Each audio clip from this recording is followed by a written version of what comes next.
Hello everyone, welcome back to my YouTube channel, My Classroom with Prema Ma'am. In this video, I'm going to talk about Class 7th NCERT CBSE Chapter Heat Part 2. So, in this chapter, I'm gonna explain you about the transfer of heat by different means, different ways. First, conduction, convection, and then radiation. Also students, in this video I will be teaching you about two important phenomenon. First, sea breeze, and second is the land breeze. So this video is going to be very interesting. So before I start this video, I request every one of you to please like, share and subscribe to my YouTube channel, My Classroom with Prema Ma'am. Without wasting any more time, get ready with your paper and pen and let's start. So, first of all, let's talk about what is transfer of heat.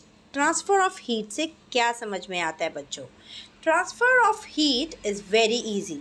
See students, अभी हमने ये pan रखा है, इसको हमने गर्म किया, ठीक है? तो क्या हुआ, पहले ठंडा था तो अभी गर्म हो गया क्योंकि मैंने इसको गैस के ऊपर रखा. लेकिन उसके बाद जब मैंने इस पैन को नीचे फ्लोर पे रख दिया तो थोड़े टाइम के बाद ये अपने आप ही ठंडा हो जाएगा. एम आई राइट? तो वो अपने आप ठंडा क्यों होगा? क्योंकि हीट ट्रांसफ़र हो जाएगी सराउंडिंग को.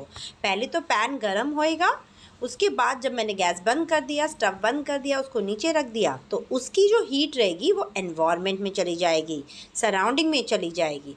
तो इसका मतलब ये हुआ कि जो हीट है वो ट्रांसफ़र हो रही है from the hotter object to the colder object. गर्म चीज़ से ठंडी चीज़ की तरफ हीट ट्रांसफ़र की जाती है. पैन हॉट था, हमारा सराउंडिंग की एयर ठंडी थी, तो हीट कहाँ से आई? पैन से गई किसके पास? अपने सराउंडिंग एयर के पास, और उसकी वजह से धीरे धीरे पैन ने हीट लॉस किया और पैन ठंडा हो गया. सो रिमेंबर दिस थिंग बच्चों कि हीट कभी भी ट्रांसफ़र होएगी तो हॉटर ऑब्जेक्ट से कोल्डर ऑब्जेक्ट की तरफ इस ट्रांसफ़र का मूवमेंट टेक प्लेस होता है. सो ये पॉइंट बहुत इंपॉर्टेंट है, आपको समझ में आना चाहिए अच्छे से कि हीट ट्रांसफ़र होएगी from hotter object to colder object. Okay, तो इसी को एक्सप्लेन करने के लिए कुछ और एग्जांपल्स हैं हमारे पास. जैसे कि हमने गर्म चाय रखी है, कप ऑफ टी, और तो वो थोड़े टाइम के बाद ठंडी हो जाती है, तो जो हीट है वो कहाँ से लॉस हो रहा है? The heat is lost from the cup to the surrounding, है ना? क्योंकि हॉट क्या है यहाँ पे? हॉट यहाँ पे क्या है हमारा? कप है ना, क्योंकि चाय गर्म है. तो यहाँ पे कहाँ से ट्रांसफ़र हो रही है? From the cup to the surrounding. Where is the second example हम देख रहे हैं यहाँ पे ड्राइंग में, जिसमें एक आइसक्रीम रखी हुई है बच्चों. जो आइसक्रीम तो ठंडी होती है, तो वहाँ से तो हीट नहीं जाएगी. अभी यहाँ पे गर्म क्या है? Comparative the ice cream the environment the surrounding is hotter. उसके आजू बाजू जो हवा है, एयर है, वो गर्म है.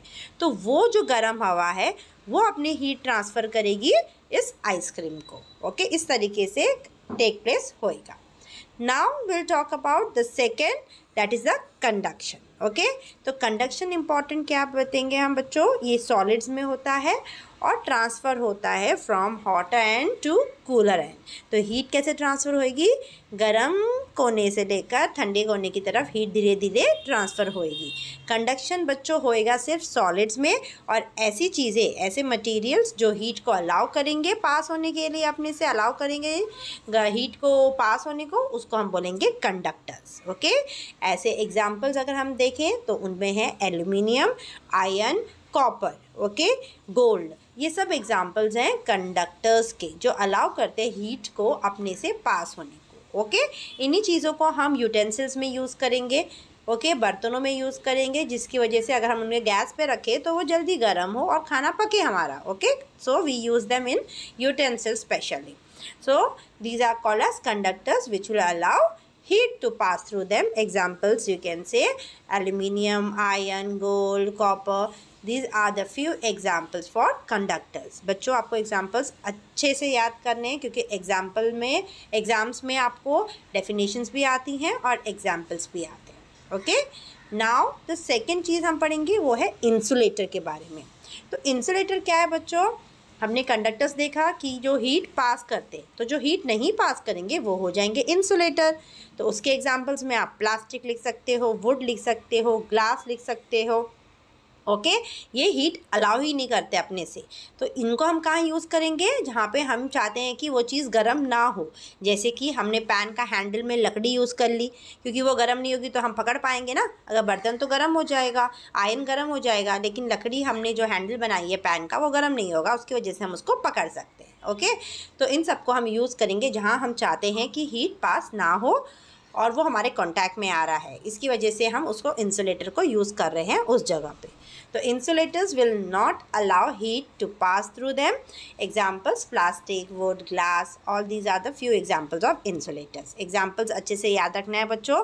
Examples and definitions for both conductors and insulators have been asked in exams many times. Okay?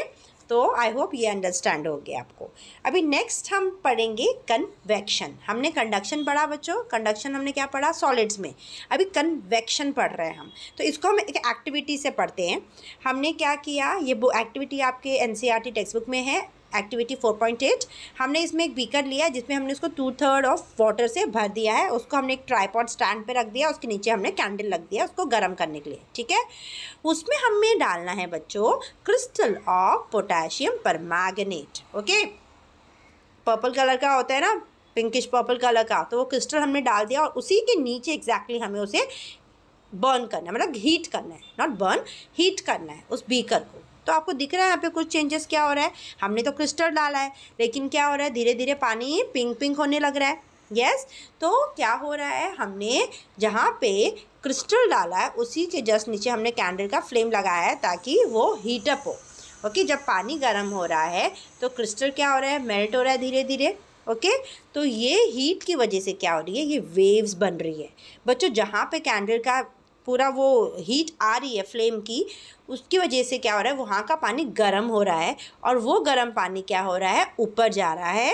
आपको दिख रहा है ये एरोस, यस। तो हॉट वाटर क्या हो रहा है, राइज अप हो रहा है और जो उसके सराउंडिंग में जो कोल्ड वाटर है वो क्या होएगा बच्चों, वो नीचे आ रहा है। ओके हॉट वाटर तो ऊपर जा रहा है और उसके सराउंडिंग में जो ऊपर का जो कोल्ड वाटर है जहाँ पे फ्लेम नहीं पहुँच पा रही है, वो वाटर कूल वाटर उसकी जगह ले रहा है। ओके तो वो नीचे की तरफ आ रहा है। ये जो नीचे के एरो दिख रहे हैं आपको, ये क्या है, कोल्ड वाटर की वेव्स है जो नीचे आ रही हैं। तो ये जो करंट है, करंट मतलब इज़ अ मूवमेंट, राइट। तो ये जो साइकिल है इसको हम कन्वेक्शन करंट बोलते हैं।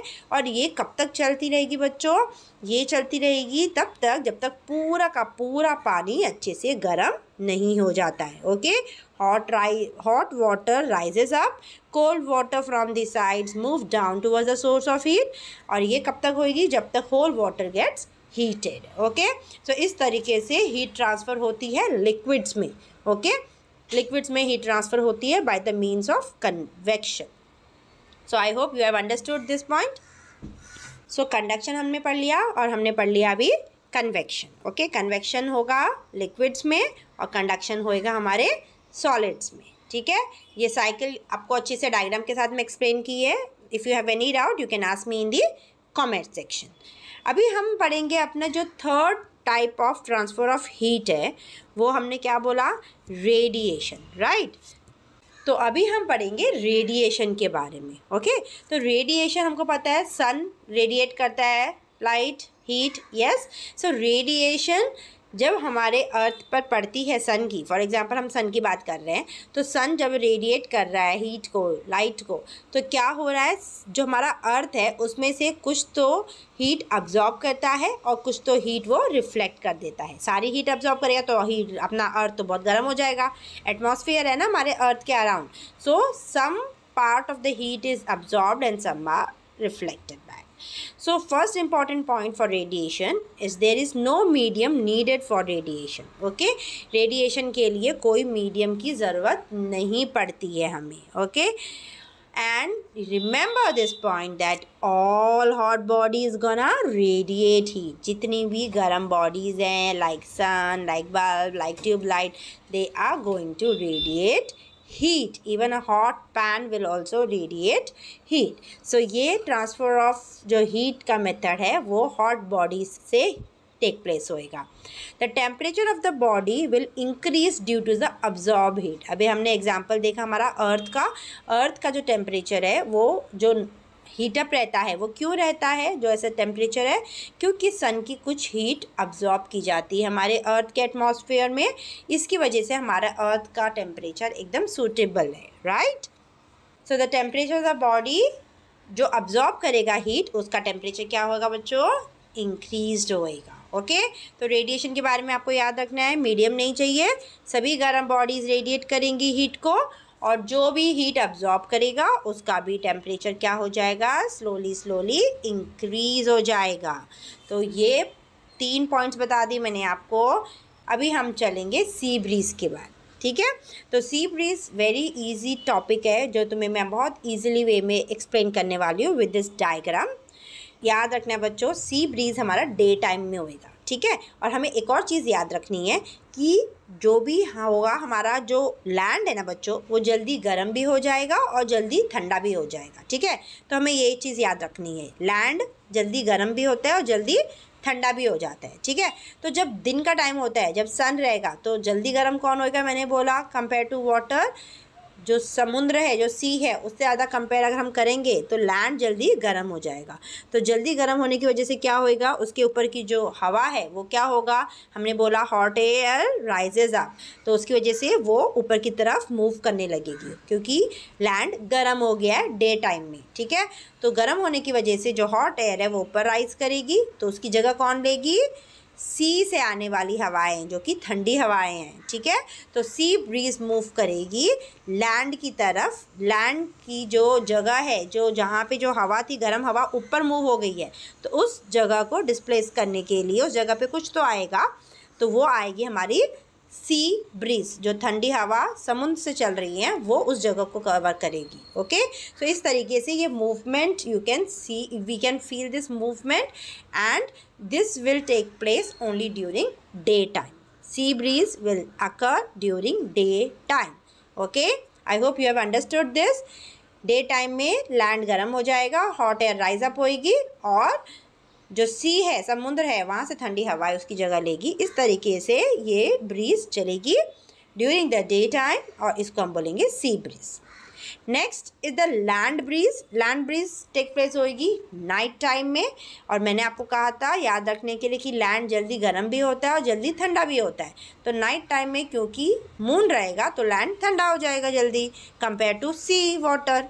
ओके तो क्या होगा, अभी कहाँ की हवा ऊपर जाएगी, गर्म किधर है, सी में गर्म है, तो सी के ऊपर जो हवा रहेगी, जो एयर रहेगी वो हॉट रहेगी, तो वो राइज अप होएगी एटमॉस्फेयर में, ऊपर जाएगी और उसकी जगह कौन लेगा बच्चों, जो लैंड से ठंडी हवा आ रही है। अभी नाइट के टाइम में लैंड ठंडा है, तो नाइट के टाइम में जो लैंड से ठंडी हवा आ रही है वो जाएगी सी की तरफ। ओके और सी से जो गर्म हवा है वो ऊपर की तरफ आएगी। ओके तो इस तरीके से नाइट टाइम में चलेगी हमारी लैंड ब्रीज। ओके लैंड से मूवमेंट हो रहा है सी की तरफ। ओके दिन में क्या हो रहा है, सी से मूवमेंट हो रहा है लैंड की तरफ। I hope you have understood. इस डायग्राम से आपको ईजिली समझ में आ गया होगा सी ब्रीज और लैंड ब्रीज में क्या डिफरेंस है, कैसे मूवमेंट टेक प्लेस हो रहा है एयर का। यस डे टाइम में सी ब्रीज, नाइट टाइम में लैंड ब्रीज। अगर आपको कोई भी डाउट है feel free to ask me in the comment section. Now let's talk about the different clothings that will be wear during summer and winter season. हमें सबको पता है बच्चों, बचपन से पढ़ते आ रहे हैं, समर सीजन में हम कैसे कपड़े पहनते हैं, कॉटन के। तो यहाँ पे हम कॉटन की बात नहीं कर रहे, हम यहाँ पे कलर की बात कर रहे हैं। ओके क्योंकि हम हीट की बात कर रहे हैं, इसलिए हम यहाँ पे कलर की बात कर रहे हैं कि हम कौन से कलर का क्लॉथ पहनेंगे during summer season. So remember we have to wear bright colors clothes or white color clothes. Okay not dark colors and black colors is a complete no during summer season. What is the reason? क्योंकि जो black colour है, जो dark colours हैं, वो ज़्यादा से ज़्यादा heat को अब्जॉर्ब करते हैं। हमें पता है सन तो रेडिएट करने वाला ही है हीट, और समर सीजन में तो और ज़्यादा हीट होती है। तो अगर ये हीट को हम डार्क कलर के कपड़े पहन रहे हैं और ब्लैक कलर के कपड़े पहन रहे हैं, तो हम बोल रहे हैं कि हीट अब्जॉर्ब ज़्यादा होएगी, तो हमें ज़्यादा गर्म लगेगा। यस तो उसको अवॉइड करने के लिए हम क्या कर रहे हैं बच्चों, वाइट कलर के या तो ब्राइट कलर के कपड़े पहन रहे हैं rather than wearing dark colour clothes और ब्लैक कलर क्लॉथ्स। तो समर सीजन में हमें पहनना है कॉटन, तो डेफिनेटली पहनना है, but we have to wear light colour clothes. Talking about the winter season, हमें कैसे कपड़े पहनने हमें पता है, वुलन क्लॉथ्स। ओके, यहाँ पे हम कलर की बात नहीं कर रहे हैं क्योंकि यहाँ पे सन का रेडिएशन कम है during the winter season. We are talking about the woollen clothes. Okay, type of cloth हम वुलन पहनेंगे क्योंकि wool is a poor conductor of heat. Poor conductor मतलब क्या है बच्चों, हमने क्या बोला, पुअर कंडक्टर मतलब अच्छे से वो हीट को पास होने नहीं देता है। तो क्या करेगा, वो हमारी हीट को, हमारी बॉडी जो हीट प्रोड्यूस करेगी उसको लॉक कर देगा हमारी बॉडी के अंदर ही और बाहर निकलने नहीं देगा या तो कम निकलने देगा, जिसके वजह से हमको ठंडी कम लगेगी। वो हीट की वजह से हमारा बॉडी टेम्परेचर सही रहेगा और हमें विंटर सीजन में भी ठंडी कम लगेगी। तो wool being a poor conductor of heat will help us keep warm during the winter season. So I hope you have understood this chapter. Let's quickly revise what all we studied. We studied about the transfer of heat, that it takes place from the hotter object to colder object. 3 तरीके पढ़े हमने। पहला हमने पढ़ा conduction, उसमें हमने conductors पढ़ा, उसके एग्जाम्पल्स पढ़े। Also we have studied about insulators. Then second हमने पढ़ा कन्वेक्शन, जो कि लिक्विड में होता है। ओके, तो convection second way of transfer of heat है। एंड थर्ड हमने पढ़ा radiation. Okay, also we studied about sea breeze and land bridge.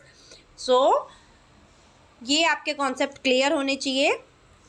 If you have any doubt, feel free to ask me in the comment section. And before I wind up, don't forget to like, share and subscribe to my YouTube channel, My Classroom with Prema Ma'am. Keep studying, keep revising. Thanks for watching. Bye bye.